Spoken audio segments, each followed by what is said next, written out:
Mbaba Guirassy après le tour de certains centres d'examen à Dakar. Nous irons dans la banlieue de Dakar, également à Mbaké, à Fatick également.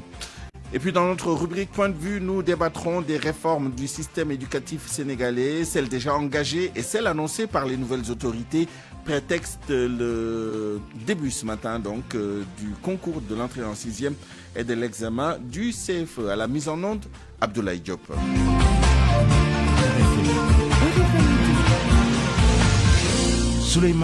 Selon certaines sources, l'AMIS, l'Association des meuniers et industriels du Sénégal, a abdiqué à l'injonction de l'État d'appliquer la baisse du prix de la farine boulangère après donc les menaces donc de l'État d'y regarder un peu plus, d'y voir un peu plus clair sur la gestion de ces minoteries au Sénégal.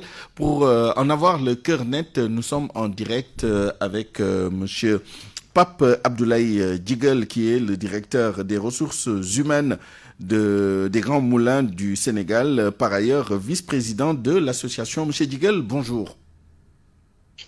Oh, bonjour. Je suis pas vice-président, juste de la communication. Autant pour nous, alors la ligne est très mauvaise. J'espère que la liaison sera de bien meilleure qualité dans un instant. Donc, d'acte pour la précision. La question qui se pose, c'est effectivement, est-ce que l'AMIS a finalement décidé de s'aligner sur la baisse décidée par le gouvernement pour le prix de la farine boulangère?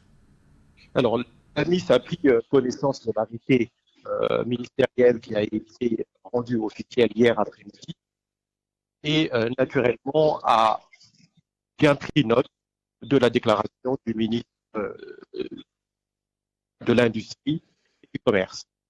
Et à la suite de ces informations, le syndicat professionnel des industries du Sénégal, le SPIS, sous l'impulsion du CNP, a réuni l'association des meuniers industriels du Sénégal qui ont décidé, sur la base de 4 points qui ont été échangés avec leur syndicat de base, leur syndicat patronal, de reprendre l'activité aujourd'hui.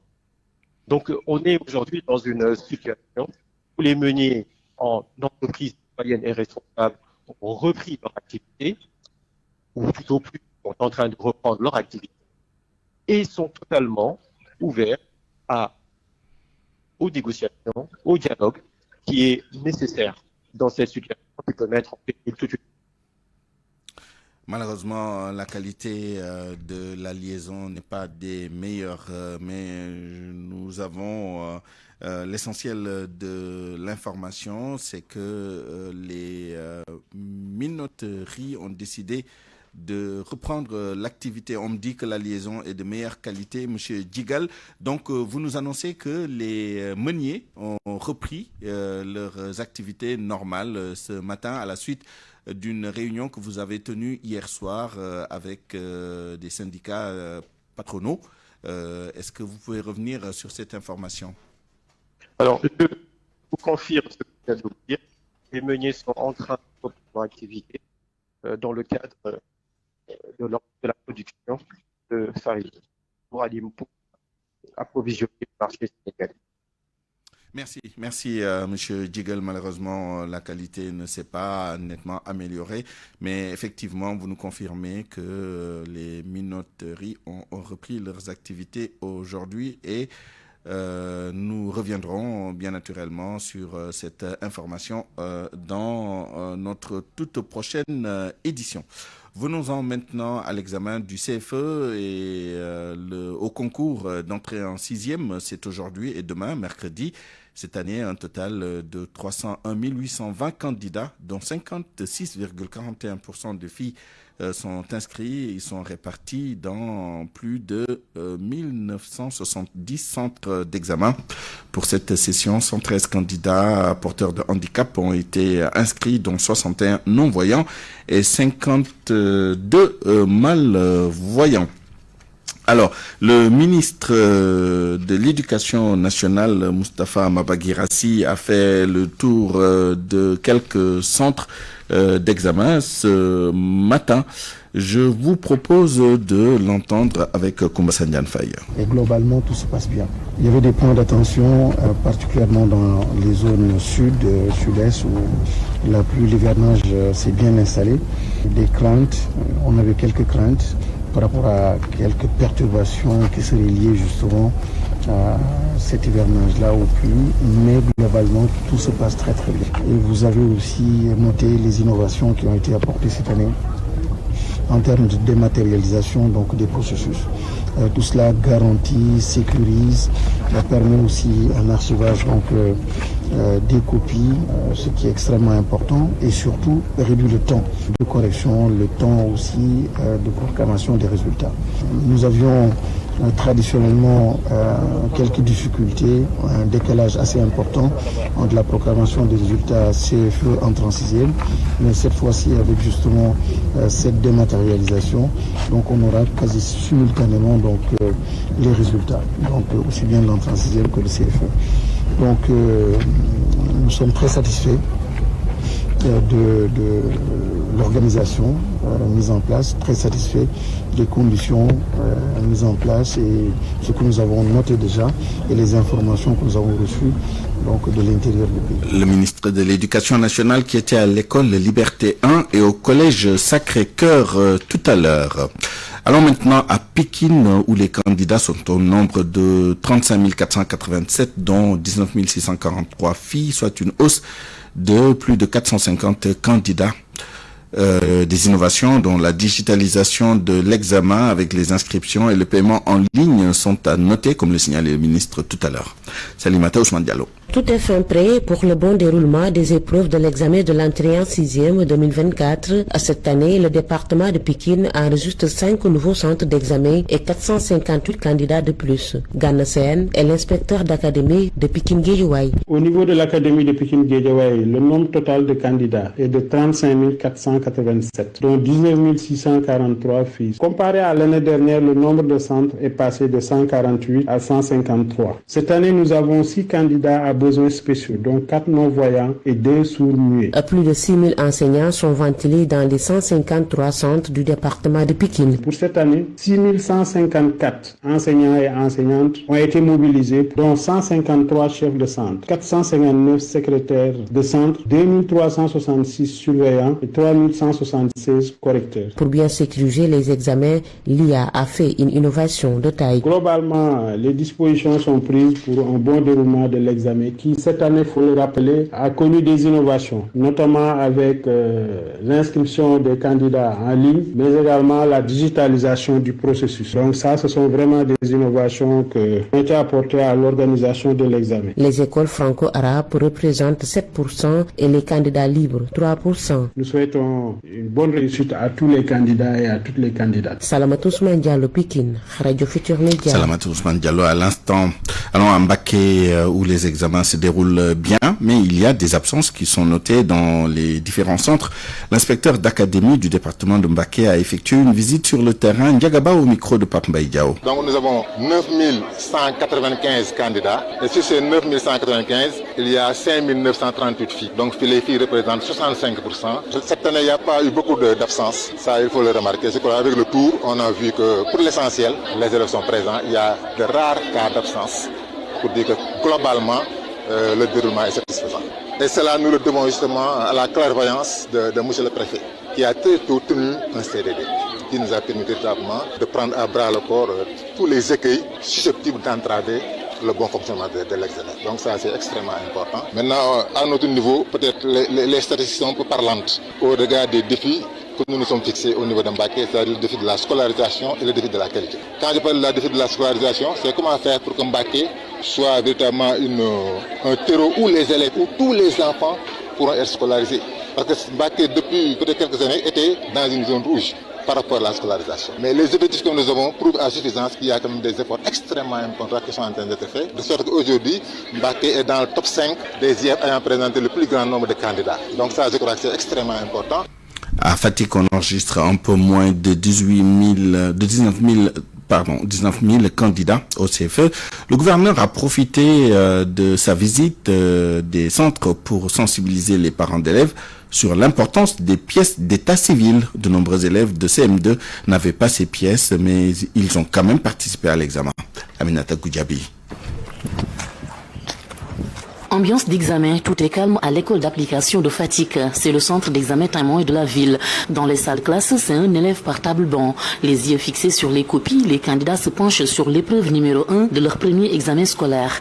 Une expérience stressante pour ces enfants, mais tout se déroule bien selon Thierno Ndiaye, président de ce centre d'examen. On a un effectif de 115 candidats, 60 garçons et 55 filles. Bon, alhamdulillah, il n'y a aucun incident à signaler. C'est la tradition, l'inspecteur d'académie, le gouverneur, le président de l'association des parents d'élèves et bien d'autres autorités ont visité des centres d'examen. Dans la région, ce sont plus de 18 000 élèves qui composent. Cheria Badiop, inspecteur d'académie de Fatick, se félicite de la matérialisation des recommandations issues de la réunion tenue en prélude à l'examen. L'IEF de Diofior, l'IEF de Fatick, l'IEF de Foundiougne et l'IEF de Gossas. Pour le moment, tout se passe bien. Globalement, nous avons 18 769 candidats. Les élèves qui n'avaient pas de pièce d'état civil participent également à l'examen du CFE et de l'entrée en 6e. Leur situation a été régularisée. Nous avons eu à tenir des audiences foraines en collaboration avec les autorités administratives et les autorités judiciaires pour faciliter la régularisation et l'enregistrement de tous les élèves. Ils étaient au total 2728 candidats sans pièce d'état civil. Un appel est tout de même lancé aux parents d'élèves par le gouverneur Seynabou Gueye. Il est essentiel aujourd'hui qu'on puisse aller au niveau des structures en charge de l'enregistrement à la naissance de ces enfants-là pour qu'arriver à un certain niveau, qu'on n'ait pas justement à traverser des difficultés comme c'est ce que nous avons constaté tout récemment. Les élèves de CM2 ont 2 jours pour espérer décrocher le sésame qui leur ouvrira les portes du collège.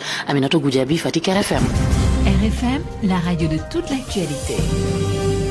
Madina Gounas, une semaine après les événements tragiques qui ont coûté la vie à une personne, les individus arrêtés ont été déférés hier, lundi, au tribunal de grande instance de Kolda. Ils ont fait l'objet d'un retour de parquet. 180 personnes, dont 39 mineurs, sont poursuivies pour plusieurs délits. Papousseinou Diallo. C'est sous bonne escorte des éléments de l'escadron de surveillance et d'intervention de Vélingara que les manifestants ont été déférés au parquet du tribunal de grande instance de Kolda. Les personnes arrêtées sont au nombre de 180, dont 39 mineurs. Elles sont poursuivies pour les délits d'association de malfaiteurs, tentative de meurtre, participation à un attroupement armé, détention d'armes de première catégorie sans autorisation administrative, incendie volontaire, détention d'armes blanches et atteinte à la sûreté de l'État. Ces arrestations font suite aux violences survenu lundi dernier entre les deux communautés Peul et Gabunké, occasionnant un mort, une vingtaine de blessés, des boutiques pillées et des maisons incendiées. Suite à ces arrestations, les soutiens des manifestants avaient promis de battre le macadam, mais c'est sans compter avec l'important dispositif sécuritaire déployé pour maintenir l'ordre. Tambacounda, Pape Ousseynou Diallo, Radio Futur Média. Richard Toll, face à la recrudescence des accidents mortels de Moto Jakarta, le réseau sénégalais des organisations d'usagers de 2 roues sensibilise sur le port de casque. Il demande d'ailleurs à la police d'être beaucoup plus sévère sur les contrôles afin de réduire le nombre important d'accidents tragiques. Mamadou Diagne. Le taux d'accidents mortels des conducteurs de moto Jakarta ne cesse d'augmenter à Richard Toll à cause de la négligence du port de casque, si l'on se fie à Doud Lamine, président du réseau sénégalais de l'organisation des usagers des 2 roues. Il invite les conducteurs de moto Jakarta à plus de responsabilités tout en demandant aux forces de l'ordre d'être plus sévères sur les contrôles routiers. Les forces de l'ordre doivent prendre davantage de responsabilités car je ne peux pas concevoir que conducteurs de moto ne portent pas de casque ou de chaussures fermées. J'interpelle l'État aussi par rapport à cela. J'appelle aussi les forces de l'ordre à plus de compréhension car ces jeunes sont inconscients et il faut sanctionner aussi les fauteurs de troubles. En plus de cela, il soutient que les auto-écoles implantées dans la zone doivent jouer leur partition en misant sur la formation de ces jeunes mais aussi participer à la prévention sur la sécurité routière La formation sur la sécurité routière est une priorité en ce moment. Les auto-écoles doivent y jouer un rôle important. Il faut que ces auto-écoles organisent des séminaires de formation à l'endroit de ces jeunes, en plus des campagnes de sensibilisation sur la sécurité routière. Et cela pourrait réduire considérablement ces accidents. Organisateur des journées de sensibilisation sur la sécurité routière, Doudou Lamine Ndiaye dénonce la sourde oreille des autorités locales face à cette problématique, raison pour laquelle il lance un appel à l'État du Sénégal pour l'accompagnement des jeunes évoluant dans ce secteur. Mamadou Diagne, Richard Toll, Radio Futur Média. À Linguère, notamment dans les zones rurales du département, l'implantation de la SDE en partenariat avec l'Office des forages est en bonne voie. C'est pour assurer un approvisionnement continu en eau et pour rompre avec les pannes récurrentes des forages. Le mètre cube d'eau sera facturé à 250 francs CFA. C'est une annonce faite lors d'un comité départemental de développement. Synthèse by Hassan Diao. La Sénégalaise des eaux rurales, SDER, en collaboration avec l'OFOR, décide de s'implanter dans le département de Linguère pour assurer un meilleur approvisionnement en eau. La MINCA, secrétaire générale de l'OFOR, Office des forages ruraux. On est venu aujourd'hui procéder au lancement de la DSP de la zone nord dans le département de Linguère. On en a profité pour présenter les missions de l'OFOR, mais également l'état d'avancement des délégations des services publics. Il est ressorti quand même des différentes discussions, quand même un intérêt particulier des populations à adhérer à cette réforme, parce qu'on a noté dans le département quand même quelques difficultés dans l'approvisionnement en eau avec des forages qui connaissent des pannes récurrentes, mais également des problèmes de gestion. Les tarifs seront fixés sans prendre en compte les tranches comme cela se fait en milieu urbain. Des assurances de Mamadou Dia, président directeur général de la SDE et directeur général de la Sénégalaise des eaux rurales, SDER. Ces tarifs en milieu urbain sont extrêmement élevés, avec un tarif moyen de plus de 500 francs. Ici, le tarif il est unique à 250 francs. Que vous consommez 1 mètre cube ou que vous consommez 1000 mètres cubes, c'est la même chose. Ce qui n'est pas le cas dans l'urbain où c'est stratifié. Première tranche, deuxième tranche. Le préfet Moudoukiam promet d'accompagner le projet qui, selon lui, vient à point nommé. Pendant très longtemps, ça a été une doléance à notre niveau. Donc, si aujourd'hui la SDR vraiment est venue pour démarrer ses activités, on ne peut que s'en féliciter et réitérer vraiment aux autorités, notamment à l'OFOR et aux responsables de la SDR, notre disponibilité à les accompagner. Le département de Linguère, secoué en permanence par des pannes de forage en milieu rural et des problèmes de gestion pour la plupart, devrait voir le bout du tunnel avec une telle innovation. Et puis l'État du Sénégal ne ménagera aucun effort pour accompagner les entreprises qui feront preuve de grande transparence financière. Ce sont les propos du ministre de la Communication, des Télécommunications et du Numérique qui s'exprimait sur les médias et la fiscalité. Alioune Sall, estime qu'il faut revoir la gouvernance du Fonds d'appui à la presse.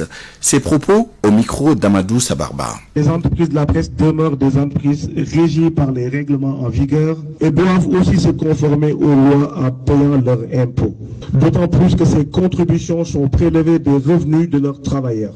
Le premier responsable pour garantir les conditions optimales de travail des professionnels des médias demeure son employeur. L'État du Sénégal, en ce qui le concerne, ne ménagera aucun effort pour accompagner les entreprises professionnelles qui feront preuve d'une grande transparence financière dans les finances saines et dans leur développement. C'est l'occasion pour moi d'aborder le fonds d'appui et de développement de la presse dont je suis pleinement conscient des préoccupations de gouvernance soulignées par les acteurs de la presse. Afin que ce fonds ne se limite pas simplement à donner des appuis financiers, mais qu'il devienne réellement un levier permettant d'impulser la montée en puissance économique du secteur des médias et contribuer plus globalement au développement de notre nation. Mesdames et messieurs, nous resterons bien entendu à l'écoute. Nous resterons à l'écoute de nos partenaires de la presse pour mettre avec eux en pratique la vision du chef de l'État, son Excellence le Président Bassirou Diomaye Faye, et du gouvernement dirigé par le Premier ministre, M. Ousmane Sonko. Alioune Sall, ministre de la Communication, des Télécommunications et du Numérique, qui s'exprimait en marge de la journée de réflexion Médias, liberté de presse et lanceurs d'alerte, une initiative de la Convention des jeunes reporters du Sénégal en collaboration avec la CAP et l'Association des femmes de médias du Sénégal avec l'appui du Haut Commissariat sur les droits humains et le Centre d'information des Nations Unies. RFM. L'actualité internationale. Le journal international avec vous, Georges Détié Diop. Bonjour. Bonjour Souleymane. Le président malien de la transition en visite au Burkina Faso. C'est dans le cadre du renforcement des relations bilatérales de coopération entre les deux pays, le Mali et le Burkina Faso. Le colonel Assimi Goïta va rencontrer son homologue burkinabé, le capitaine Ibrahim Traoré, selon un communiqué du gouvernement sur le réseau social X. Les deux chefs d'État vont discuter des questions d'intérêt commun, notamment les relations de coopération dans les secteurs économiques, sécuritaires et diplomatiques. Les questions relatives à l'alliance des États du Sahel pourraient également être abordées au cours de cette visite. Le colonel Assimi Goïta est parti du Mali ce matin pour rejoindre la capitale ivoirienne. Côte d'Ivoire, plusieurs morts à Abidjan du fait des intempéries. Au moins 24 morts à la suite d'une semaine de fortes pluies, 4 fois supérieure au volume habituel selon l'Office national de la protection civile. Les inondations et les glissements de terrain ont également causé des dégâts importants dans toute la ville, inondant maisons et routes. Au moins 271 personnes piégées par les pluies ont été secourues. On termine avec le Kenya. Le premier contingent de forces de sécurité est parti de Nairobi pour sécuriser Haïti. Direction Port-au-Prince hier pour lutter contre les gangs armés qui paralysent le pays. Le Kenya dispose du feu vert de l'ONU des Nations Unies. Et puis au Rwanda, 1 mort et 37 blessés dans une bousculade lors d'un meeting de Paul Kagame. Les participants ont voulu se rapprocher de Kagame alors qu'il s'apprêtait à quitter la manifestation. Selon un communiqué du gouvernement, 4 des personnes blessées sont dans un état grave. L'incident s'est produit à Rabuvu, dans l'ouest du Rwanda. Et l'on retourne au Kenya. Le premier contingent, vous l'avez dit, contingent de forces de sécurité qui est parti de Nairobi hier pour sécuriser Haïti. Ce contingent armé qui a reçu l'aval de l'ONU veut lutter contre les gangs armés qui paralysent le pays. Boubacar Dieng. Le premier contingent de policiers kenyans de la mission multinationale d'appui à la sécurité en Haïti a quitté Nairobi ce 24 juin 2024 dans la nuit, souligne Radio France Internationale. Une mission prévue pour une durée initiale d'1 an jusqu'en octobre 2024 à laquelle doivent également contribuer le Bénin, le Tchad, mais aussi le Bangladesh, les Bahamas ou encore la Barbade. Depuis octobre 2023, le Kenya dispose du feu vert des Nations Unies pour mener une opération là-bas afin de lutter contre les gangs armés qui contrôlent 80% de la zone métropolitaine de la capitale haïtienne. Au total, Nairobi doit y envoyer 1000 policiers après de nombreux faux départs. C'est enfin chose faite. 400 policiers ont donc embarqué lundi soir direction Port-au-Prince. Un peu plus tôt, une cérémonie de remise de drapeau national s'est tenue à l'Académie de police d'Embakassi à Nairobi. Et pour terminer, la Cour pénale internationale qui a émis des mandats d'arrêt contre le chef d'état-major russe Valery Gerasimov et l'ancien ministre de la Défense russe Sergei Shoigu.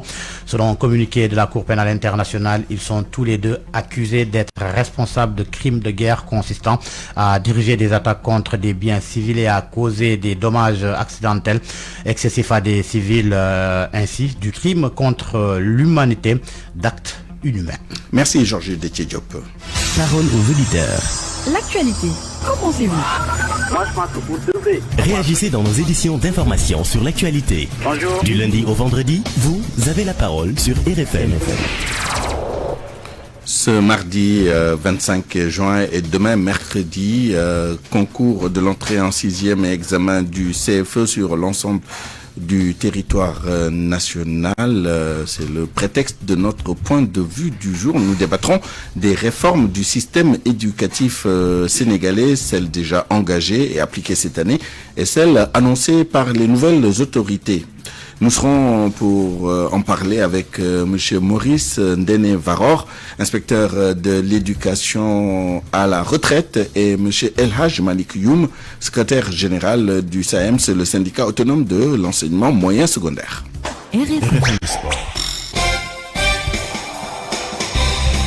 Le journal des sports présenté par Malal Junior Diagne. Bonjour Malal. Bonjour Suleiman. On commence avec le football local. Le meilleur entraîneur de la Ligue 1 se prononce sur son avenir. Cheikh Gueye, qui a démissionné au lendemain de son sacre avec le Teungueth FC, a décidé donc de quitter le banc du club rufisquois. Ce matin, il était l'invité de RFM Matin. Il s'est prononcé et a donné quelques indices sur sa prochaine destination, tout en voulant garder l'éthique de son métier. Cheikh Gueye, que nous écoutons. Un entraîneur qui a déjà fait, je dis, ses preuves ici au Sénégal. De deux choses l'une, soit vous restez au Sénégal avec un bon projet, soit vous sortez à l'extérieur avec un bon projet. J'ai déjà des contacts, que ce soit à l'extérieur comme au Sénégal. Mais l'information que je peux vous donner, j'ai refusé par éthique une équipe qui doit jouer la Ligue africaine. Pourquoi je l'ai refusé?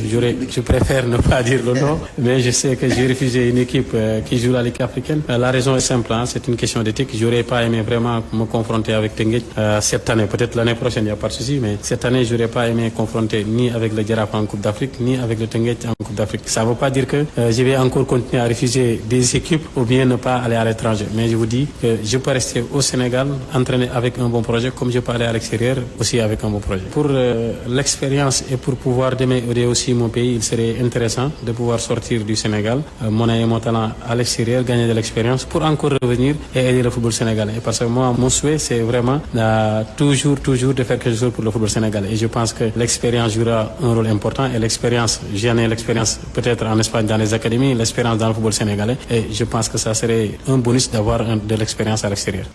Le football en Europe, c'est également un sujet d'échange avec Cheikh Gueye, qui a fait 15 ans en Espagne, qui a été formé là-bas, entraîneur titulaire donc au niveau de la Fédération espagnole de football. Il s'est prononcé sur le niveau des équipes de cet Euro 2024 pour Cheikh Gueye.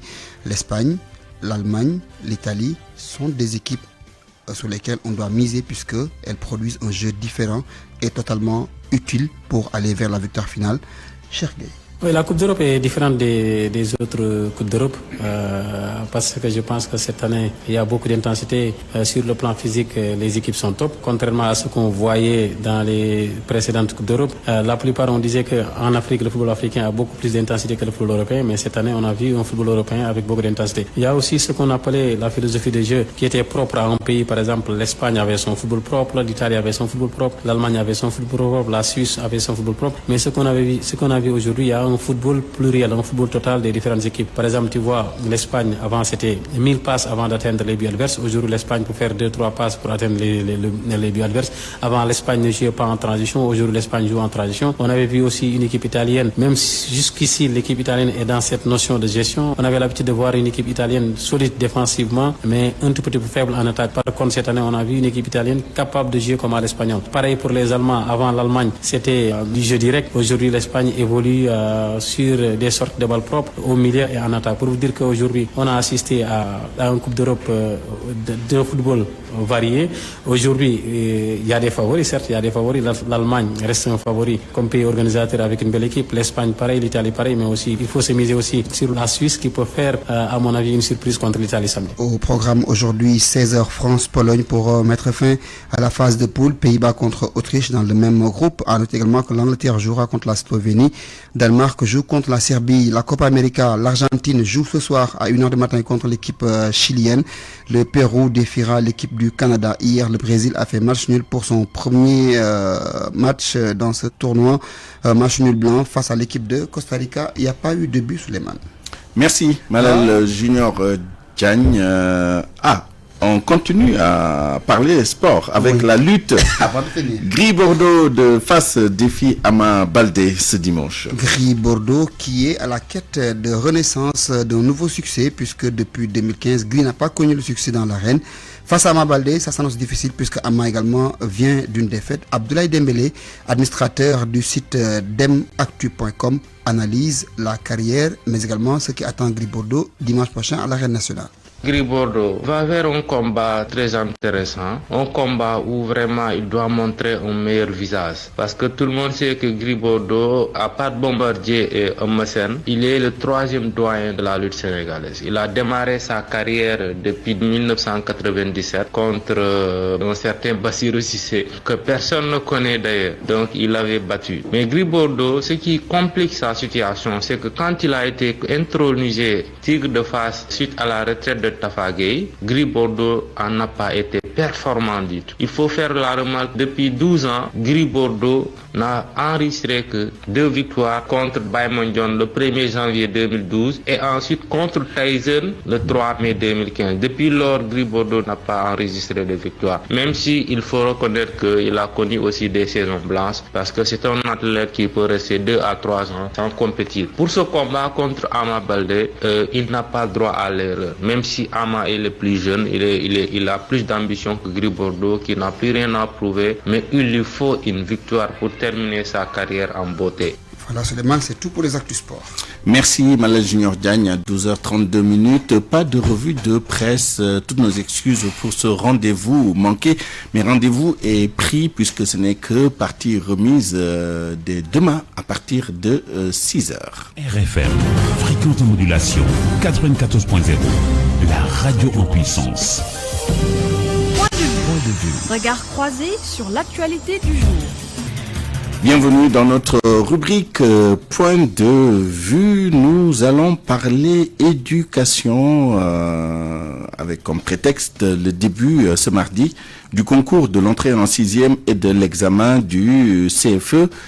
Nous allons profiter de cette occasion pour parler des réformes du système éducatif sénégalais, celles déjà engagées et mises en œuvre cette année et celles qui sont annoncées ou souhaitées par les nouvelles autorités. Et pour en parler, nous sommes avec M. Maurice Ndene Varor, inspecteur de l'éducation à la retraite. M. Varor, bonjour. M. Varor, que nous allons retrouver dans un instant. Nous accueillons El Hadj Malik Youm, secrétaire général du SAEMS, le syndicat autonome de l'enseignement moyen et secondaire. Monsieur Youm, bonjour. Oui, bonjour Souleymane et bonjour à tous les auditeurs de la RFM. Alors, vous avez entendu le ministre de l'Éducation tout à l'heure, à l'issue de sa tournée de quelques centres de Dakar, nous parler des réformes qui sont d'ores et déjà mises en œuvre dans cette édition 2024 du CFE et de l'entrée en 6e, notamment la digitalisation et l'admission d'élèves qui, à l'origine, n'avaient pas de papier et qui ont été régularisés dans le cadre de séances foraines, disons, avec la justice. Qu'est-ce que vous pensez justement de ces réformes qui ont été mises en œuvre et qu'est-ce qu'il faut renforcer pour que justement ces examens, au-delà même de l'entrée en 6e et du CFE, se passent mieux qu'à l'accoutumée? Oui, Souleymane, j'avoue que déjà le gouvernement avait posé un acte que nous avions salué tous à l'époque lorsqu'ils avaient convoqué ce qu'on appelle le Conseil interministériel du 18 mai 2024 et qui avait pour mission donc de veiller à une bonne préparation des examens de fin d'année. Et alors, il faut rappeler que c'est à ce niveau déjà que des mesures ont été prises. Et aujourd'hui, nous sommes dans le cadre de la mise en œuvre ou de l'opérationnalisation de ces mesures. Et c'est donc là où il faut également mettre les annonces qui ont été faites par le ministre. Parce que déjà, nous, parti syndical, même si le temps imparti aux syndicats était très insuffisant, nous étions revenus sur certaines questions, notamment qui portaient sur les blocages notés au niveau de l'état civil pour certains élèves ou candidats à des examens. Et toutes ces questions-là, je pense, ont été abordées. Et aujourd'hui aussi, quand on parle de la réforme du système éducatif, je pense qu'il faut aussi faire la part des choses. Parce que les réformes vont au-delà de ces examens-là. C'est des réformes qui prennent en charge, disons, la vision globale du système éducatif sénégalais. Et c'est là où je dois préciser que déjà par rapport à ces examens, aujourd'hui, ce qu'il faut au Sénégal, c'est une véritable école de la réussite. Il faudrait que nous puissions aller vers une certification qui permette d'inverser les tendances. Quand je veux dire inverser les tendances, ça veut dire qu'il faudrait qu'on comprenne que quand dans un pays comme le Sénégal, on prend 1000 milliards presque qu'on investit dans le système éducatif. Je veux dire, déjà, pour l'éducation nationale, il n'y a pas moins de 900 milliards. Vous prenez l'enseignement supérieur, ça tourne autour de 300 milliards. Vous y ajoutez également la formation professionnelle et technique, qui tourne autour de 78 milliards. Alors, pour me faire clair auprès de tout un chacun, la logique ici, c'est que pour un investissement de plus de 1000 et quelques milliards, ce qui est attendu en termes de résultats, c'est que tous ces moyens investis dans le secteur de l'éducation soient traduits en résultats concrets. C'est-à-dire qu'aujourd'hui, si nous avons 301 000 candidats au CFE, l'objectif principal, c'est qu'on puisse avoir 301 000 certifiés. C'est ça l'objectif, pour l'efficacité de la dépense publique. D'accord. On vous retrouvera dans un instant. J'ai le plaisir d'accueillir maintenant M. Maurice Ndene Varor, inspecteur de l'éducation à la retraite. Vous avez notamment été inspecteur d'académie dans plusieurs académies du Sénégal, et j'ajoute sur une note un peu plus personnelle que j'ai eu l'honneur d'être l'un de vos élèves il y a 40 ans à Saint-Louis. Si cela vous évoque quelque chose, cela ne nous rajeunit pas. Et je voudrais vous introduire, après vous avoir remercié et présenté bien naturellement tout mon respect, vous introduire sur la question des réformes qui ont été mises en œuvre cette année, notamment la digitalisation. Quelle est votre appréciation justement de cette évolution de l'organisation de l'entrée en 6e et du CFE? Et je voudrais aussi me projeter sur l'avenir avec vous pour savoir si vous avez des préconisations, des recommandations pour pousser ces réformes justement plus en avant, et qu'est-ce qu'il faudrait faire dans ce sens-là? Bon, merci M. Ndiaye. Non, Souleymane. Bon, par rapport à votre dernière question, bon, des suggestions à faire, je ne voudrais pas donner ma langue au chat, parce qu'en quelques 2 ou 3 minutes, faire des suggestions sur les réformes, ce serait trop osé de ma part. Je suis quelqu'un qui suit régulièrement l'évolution du système éducatif, c'est vrai, notamment la politique éducative au niveau du Sénégal. Mais je dirais tout simplement que j'ai toujours été optimiste par rapport aux mesures qui ont été toujours prises. Mais là où ça pêche, c'est au niveau des acteurs. Le problème du système éducatif au Sénégal, c'est un problème de personnes. Nous avons de beaux textes très bien rédigés, une bonne conception du système, mais là où ça laisse à désirer, c'est au niveau du personnel, c'est au niveau du pilotage, la gestion du système. Voilà pourquoi je peux un peu ce que vous avez posé pour parler de mes préoccupations. Oui. Parce que récemment, on a parlé du recensement des enseignants. J'ai disais à quelqu'un que c'est faussé dès le départ. On reconduit les mêmes techniques, les mêmes procédures, et on finit 2 ans, 3 ans après, il y a un déficit d'enseignants. Le mal est profond. Et je peux me permettre de dire devant tous les Sénégalais que je suis en train de rédiger un document sur la gestion du personnel du système éducatif sénégalais. Mais s'il devait y avoir une recommandation forte dans ce domaine-là du recensement du personnel, puisque ça fait partie aussi des réformes peut-être souhaitées, quelle serait cette grande recommandation? Qu'est-ce qu'il faudrait changer dans l'approche actuelle? L'approche actuelle n'est pas celle qui a été adoptée lors des assises de l'éducation et de la formation de 2014. Moi, je dis aux gens, on n'a plus besoin de rédiger des documents sur le système éducatif. Tout est dans les assises de l'éducation et de la formation de 2014.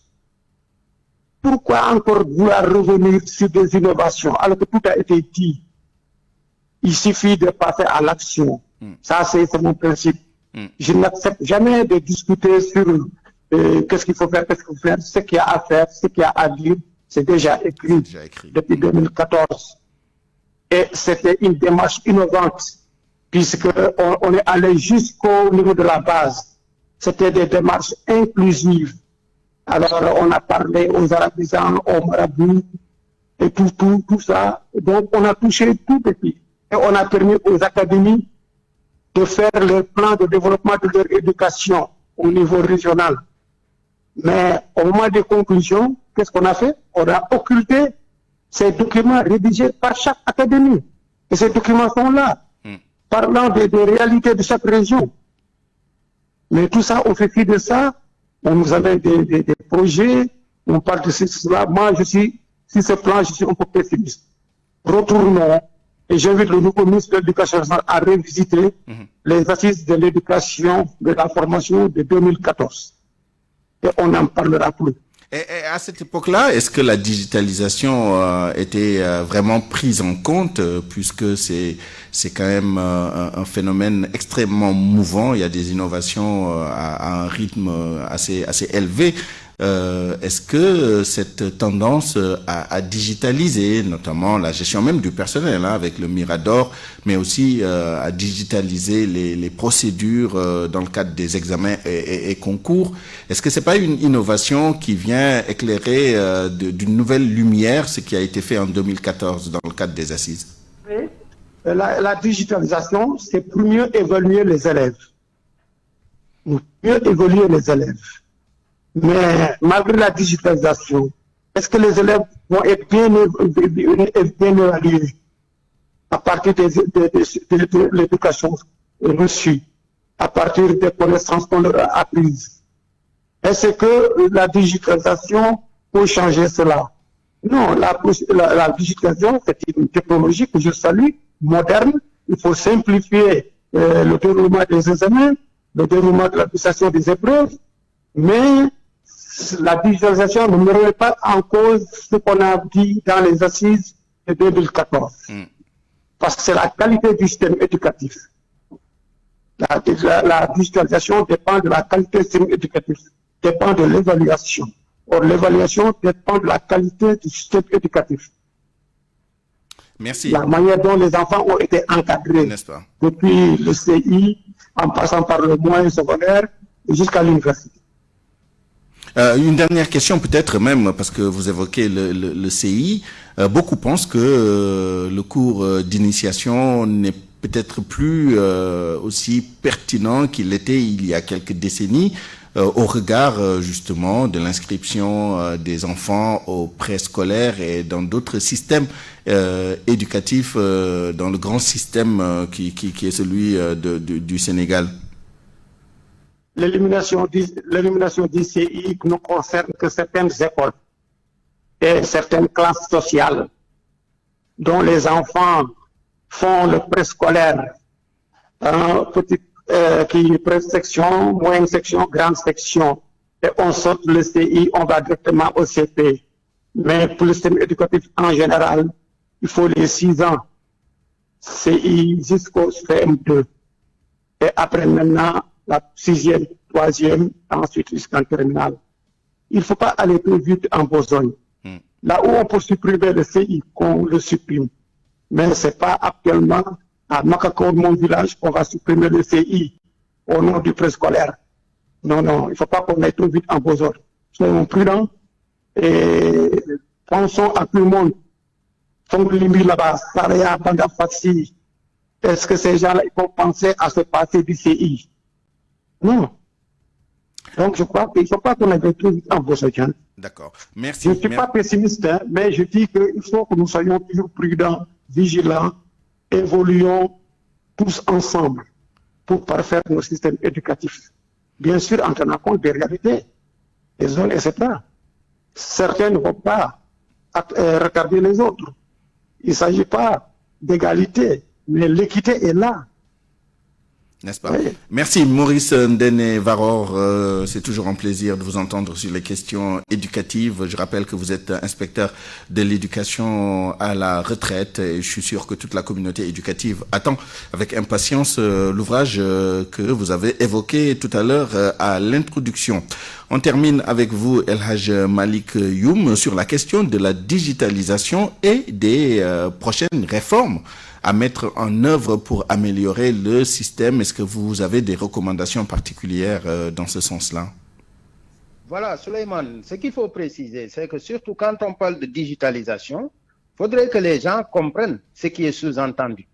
Alors, la digitalisation, c'est aujourd'hui un processus qui va permettre d'améliorer la gestion de la carrière des agents de la fonction publique.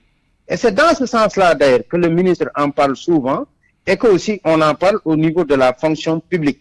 Parce que aujourd'hui, tout le monde sait qu'il y avait la question des lenteurs administratives qui était arrivée à plomber la carrière de tous les agents. Donc, c'est dans ce sens-là, plus qu'on en parle, que d'en parler pour les examens. Et pour les réformes aussi, par rapport au système éducatif. Alors, je partage l'avis de l'inspecteur, hein, parce que nous avons eu la chance, moi j'ai été acteur quand même des assises de 2014, et jusqu'au moment où je parle, mais nous ne préconisons pas plus que la mise en œuvre des recommandations issues de ces assises. Les assises avaient déjà parlé de la refondation de l'école sénégalaise, et cette refondation va passer nécessairement par quand même ce qu'on appelle la réforme des curricula. Il faudrait aujourd'hui plus parler de ces grandes mesures qui sont fortement attendues, telles que la réforme des curricula, parce que nous avons des programmes inadaptés qui sont extravertis. Il nous faut des programmes intravertis qui sont donc en phase avec nos réalités culturelles, nos réalités religieuses, mais qui prennent en charge vraiment nos propres besoins en éducation et en formation. Et vous y ajoutez également, mais d'autres réformes fortement attendues qui portent notamment sur l'introduction des langues nationales. Heureusement, ça a été pris en compte par les propositions faites par le président de la République même. Mais vous y ajoutez également qu'il faudrait qu'on puisse aller vers maintenant une réorientation. Ça a été dit par les assises. Mais de l'affectation des élèves. Parce qu'aujourd'hui, nous avons 70% de nos apprenants qui sont dans les matières ou les filières littéraires, et aujourd'hui, les assises avaient clairement préconisé qu'on puisse avoir le contraire, c'est-à-dire 70% dans les filières scientifiques et technologiques, et qu'on puisse avoir quand même peut-être 30% dans les filières littéraires. Ça, ce travail-là n'est pas aujourd'hui atteint, parce que même à l'université, vous n'avez pas plus de 24% des 100 000 étudiants de l'université de Dakar qui sont au niveau des filières scientifiques. Ça, il faut l'inverser. Et il y a d'autres priorités également sur lesquelles le régime actuel devrait travailler en parfaite harmonie avec les syndicats. Et ça porte sur la réforme aussi des examens. Parce qu'un examen comme le BFM, mais nous, depuis quelques années, nous parlons de la réforme nécessaire qui devrait permettre de crédibiliser davantage cet examen-là qu'est le BFM. Parce qu'aujourd'hui, ce BFM-là, avec la départementalisation qui a été opérationnalisée par l'un des ministres de l'Éducation, mais on se retrouve dans une situation où des correcteurs corrigent leurs propres élèves. Vous avez également des surveillants qui surveillent leurs propres élèves. Ça peut entamer quand même quelque part la crédibilité de l'examen. C'est pourquoi nous avons demandé le retour à l'orthodoxie, ce qu'on appelle la régionalisation. Et cette même mesure même devrait être élargie au CFE, pour qu'on puisse avoir des résultats qui reflètent exactement quand même la réalité du terrain et le niveau réel de nos potages. Et c'est ça vraiment les grandes réformes que nous attendons, en plus maintenant de la réorientation de nos politiques éducatives qui s'imposent à nous, parce que si vous savez, le monde a bougé, il faudrait qu'on puisse aller vers une mise à jour, transformation n'est-ce pas? de notre système éducatif pour une meilleure prise en charge de nos préoccupations. Merci El Hadj Malick Youm, secrétaire général du SAEMS. Merci également à Maurice Ndene Varor. Nous vous retrouverons tous les deux dans la version Wolof de ce débat. C'est la fin de cette édition à 12h50. Merci à vous de l'avoir suivi. Merci à toute l'équipe qui l'a préparé et réalisé. Chef d'édition Awambaye, Abdoulaye Diop à la mise en onde, Maïssa Mbaye au digital, à la production Alioune Ba. À 13h, le grand journal en Wolof vous sera présenté par El Hadj Hassan Negei. Excellente suite des programmes sur la RFM. Au revoir.